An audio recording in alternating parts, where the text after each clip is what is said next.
بينما كان حاضر سد آخر باللون الأصفر حيث يرتدي السترة الصفراء، هي سترة المتألقين دائما. كرة ملعوبة في شراية، ما فيش تسلل، في هدف، في هدف أول يأتي، هدف أول يأتي عن طريق اللاعب حازم فتحي.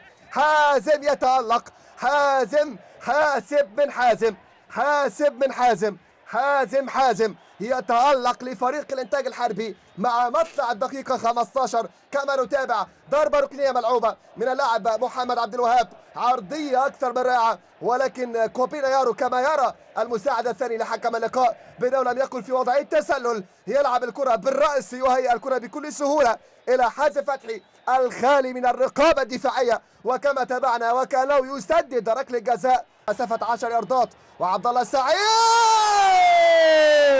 عبد الله السعيد وهدف التعادل، هدف التعادل يؤكد انه كبير المتخصصين مع تلك الكرات ويحقق التعادل لينتزع الاهات لدى الجماهير التي لم تتوقف عن الاهازيج والاغاني، وكان التشجيع حاضر هنا في ملعب اللقاء، وبالتالي يؤكد حضور عبد الله السعيد اللاعب الذي يحتاج الى فك هذه القيود الدفاعية ويحرر نفسه من خلال كرة ثابتة. كما نتابع، يا سلام على السعيد، دائما يأتي من قريب أو بعيد ولدغة داخل الشباك، دائما هو الأقرب لأنه هو عقرب، وطابع العقرب أن يلسع ويلدغ، ولكن طابع السعيد